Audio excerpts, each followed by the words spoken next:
Welcome back, dear students and scholars. In video 2, we learned the rules of ASC 270. Now, those rules become examples. This is the point where interim reporting becomes real because dates, quarter end cutoffs, estimates, and allocations start affecting the answer. As we go through the examples, keep one idea in mind. The annual US GAAP rule gives us the foundation, and interim period judgment tells us how that rule applies inside each quarter. Our roadmap has 7 application zones: revenue, inventory, expenses, seasonality, special items, changes, and taxes. We will not treat these as disconnected examples. Each one uses the same discipline: identify the period, apply the annual rule, then check whether ASC 270 changes timing, allocation, deferral, accrual, or disclosure. If you learn the pattern, you will not need to memorize every example as a separate island. Use this 4 step framework throughout the video. First, identify the period, including the quarter, reporting date, and year to date context. Second, find the annual US GAAP rule that would apply in a full year report. Third, check the ASC 270 interim modification, if any. Fourth, decide whether to record, defer, allocate, restate, reclassify, or disclose. This method is boring in the best possible way because boring methods usually save marks in exams and prevent mistakes in practice. In the revenue cutoff example, goods are shipped on March 30th, but the shipping terms are FOB destination and control transfers on April 2nd. The quarter ends on March 31st. Because the buyer does not obtain control until after quarter end, no revenue is recognized in Q1. The sale belongs entirely to Q2. The practical lesson is that shipment before quarter end does not automatically mean revenue before quarter end. Now we estimate cost of goods sold using the gross profit method. The goods available for sale are $3,100,000. Q1 net sales are $3 million. The expected gross profit rate is 35%, so the cost ratio is 65%. Estimated cost of goods sold is $3 million times 65% or $1,950,000. Ending inventory is goods available for sale minus estimated cost of goods sold, giving $1,150,000. The two-up example shows why interim estimates must be updated when actual information arrives. First half net sales are $6,200,000. The physical count shows an actual gross profit rate of 34%. So the actual cost ratio is 66%. First half actual cost of goods sold is $4,092,000. Q1 already recorded $1,950,000. So Q2 records $2,142,000. The cumulative true up from the 1% cost ratio difference is $62,000 and Q2 absorbs that revision. The temporary LIFO liquidation example is about avoiding artificial interim profit. In Q2, an old low cost LIFO layer is temporarily liquidated, creating an $80,000 cost benefit if recognized. But replacement inventory is expected before December 31st and replacement cost is higher. ASC 270 requires Q2 cost of goods sold to reflect the expected replacement cost effect. So the $80,000 old layer benefit is not allowed to inflate Q2 gross profit when the liquidation is temporary. Inventory decline and recovery uses a cap rule. In Q3, the inventory value decline below cost leads to a $60,000 loss. In Q4, the same inventory recovers by $72,000. The Q4 recovery gain is limited to $60,000 because that is the loss previously recognized. The extra $12,000 is not recognized. The memory anchor is simple. Recovery cap equals the prior recognized interim loss. For standard cost variances, sort the variance by expected year-end absorption. The usage variance of $18,000 and wage rate variance of $12,000 are current period cost issues, so they are expensed now.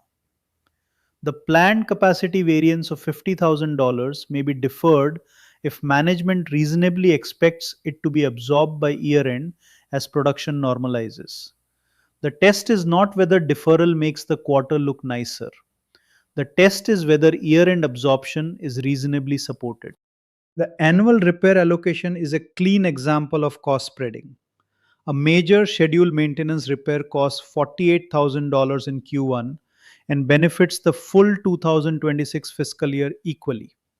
That means the cost is allocated $12,000 per quarter. Q1 recognizes $12,000 of expense and carries $36,000 as a deferred charge for Q2, Q3, and Q4. This follows the integral view because the repair benefits all four quarters, not only the cash payment quarter. The customer rebate example also depends on the full year view. The annual purchases required to earn the rebate are $4,500,000. The rebate rate is 4%, and Q1 purchases are $900,000. Because the annual threshold is expected to be met, Q1 recognizes a $36,000 rebate calculated as $900,000 times 4%. This is recognized as a reduction of cost of goods sold in Q1 with later reassessment if the annual forecast changes.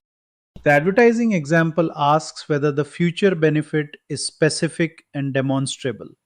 Stratford pays $80,000 in Q2, but the advertisements run only in Q3 and Q4. Because there is no Q2 advertising exposure or benefit, the cost is deferred in Q2. Then $40,000 is expensed in Q3 and $40,000 in Q4. The key point is that clear scheduling and identifiable future benefit support deferral. A vague hope that advertising might help later periods would not be enough. The bonus accrual example uses annual target based compensation. The expected annual bonus pool is $160,000 and the annual sales target is $20 million. Q1 sales are $4 million, which is 20% of expected annual sales. So Q1 accrues $32,000 as compensation expense and a liability. The estimate is reassessed every quarter. If the annual target outlook changes, the year to date accrual is trued up in the period of change. Seasonality is a disclosure issue as much as a measurement issue. Meridian Toy Retailers historically earns 45% of annual revenue in Q4 because of holiday demand. That does not automatically mean the business suddenly improved in Q4, and it does not mean Q1 or Q3 are weak permanently. ASC 270 requires disclosure of seasonal operations, so users do not annualize one quarter blindly. One quarter can inform judgment, but it should not replace context. The unusual item example is different from ordinary allocation. A material storm loss of $120,000 occurs in Q3 and is unusual for the entity. The full loss is reported in Q3. It is not spread across Q1 through Q4 because the other quarters did not cause the event. The potential insurance recovery is a separate gain contingency. Because it is still undetermined at the Q3 reporting date, it should not offset the loss unless the relevant ASC 450 recognition threshold is met. The disposal illustration connects ASC 270 with ASC 205-20. A division sale is completed in June 2026, which is Q2, and the loss on disposal is $300,000. Because the component qualifies as a discontinued operation, the loss is reported in Q2 and presented separately from continuing operations. Comparative interim periods are reclassified where required, so all periods shown present the discontinued operation consistently. The contingency settlement example is now period specific. A patent royalty dispute is settled in Q4 at 2% of product sales.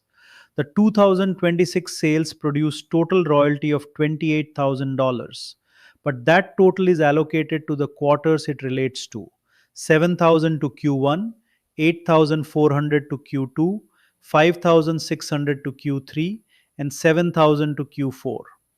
Q1, Q2, and Q3 are restated for their directly related portions. Q4 reports its own portion, and the $40,000 prior year royalty is recognized in restated Q1 2026. For the accounting change example, Ridgeline changes from FIFO to weighted average cost in Q2 2026, and ASC 250 requires retrospective application. That means Q1 2026 is restated, prior year comparative interim periods presented are restated, and the change is disclosed in Q2 and later 2026 reports. The cumulative effect is reflected in restated beginning retained earnings for the earliest period presented. The lesson is that a principal change is not simply switched on from the adoption quarter when retrospective application is required. The estimate change example is current and prospective. The original warranty accrual rate was 2.5% of sales. In Q3, updated claims data supports a revised rate of 3.2%. Because this is new information, not a prior period error, Q1 and Q2 remain locked at the old rate.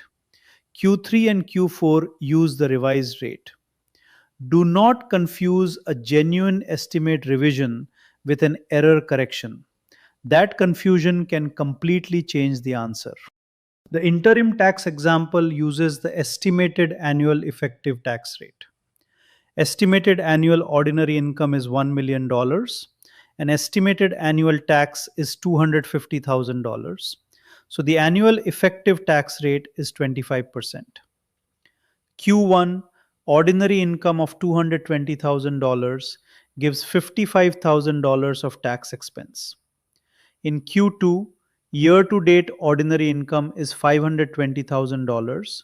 So year to date tax is $130,000. After subtracting Q1 tax, Q2 tax expense is $75,000. The mistake board gives 5 traps to avoid.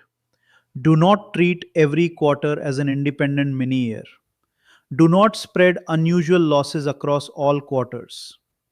Do not ignore the inventory recovery cap. Do not forget true ups when better data becomes available. And do not confuse estimate changes with error corrections. Interim reporting is a pressure zone, so small classification mistakes can quickly become large reporting errors. Let us close with the 5 anchors for solving ASC 270 examples. Cutoff asks when control transfers. Inventory asks about estimates, last in, first out, replacement cost, write downs, and recovery caps. Allocation asks whether the item benefits one period or multiple periods. Special items are assigned to the related period and are not smooth. Taxes use the estimated annual effective tax rate applied to year to date ordinary income. If this helped you, please like the video, share it with your colleagues, subscribe to Commerce Regiment, and support the channel. In video 4, we test these concepts with 8 multiple choice questions, 4 short answer problems, and 2 long answer cases.